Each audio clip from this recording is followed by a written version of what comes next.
Kuvanwa mu Misiri igice cya 20. Amategeko Icumi.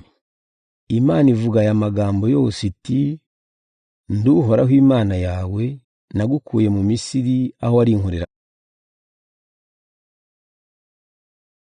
Kuvanwa mu Misiri igice cya 20. Amategeko Icumi.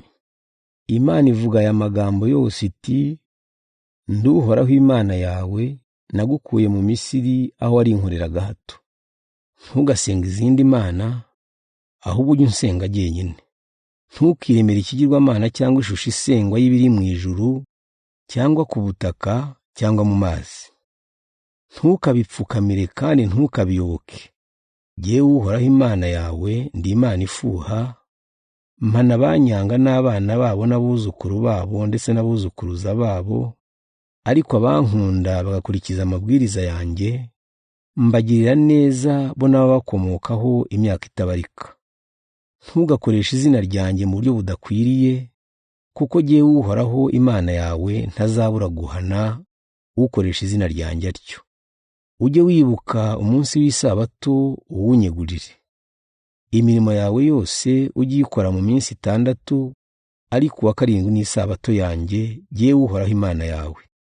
Ntukagire icyo ukora kuri uwo munsi, wowe ubwawe cyangwa umuhungu wawe cyangwa umukobwa wawe cyangwa umugaragu wawe cyangwa umuja wawe cyangwa itungo ryawe cyangwa umunyamahanga ubi wawe.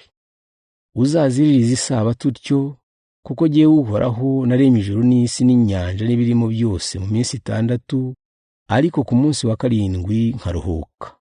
Niyo mpamvu nahaye umugisha umunsi wa karindwi nkawiyegurira.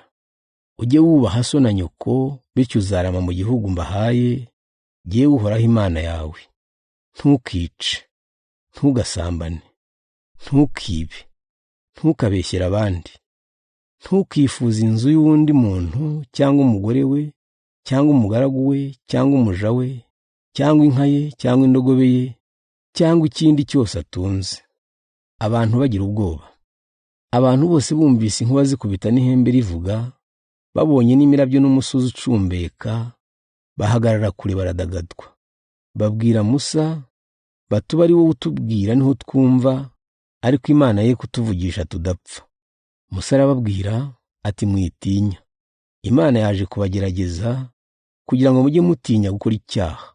Abantu bahagarara kure, ariko Musa yegera igicu kijimye Imana yarimo. Amabwiriza yerekeye urutambiro. Uhoraho abwira Musa atubwira Abisiraheli uti: Mwabonye uko navuganye namwe ndi mu ijuru. None rero ntimukamparike ibigirwamana bikozwe mu ifeza cyangwa mu izahabu.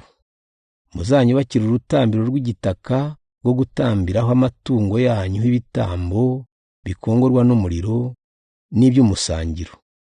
Nzajya mbaha umugisha muri ahantu hose nzabashyiriraho kundamya. Nimunyubakira urutambiro rw'amabuye, ntimugakoresha amabuye abajwe, kuko kuyabajisha ibikoresho byayahumanya.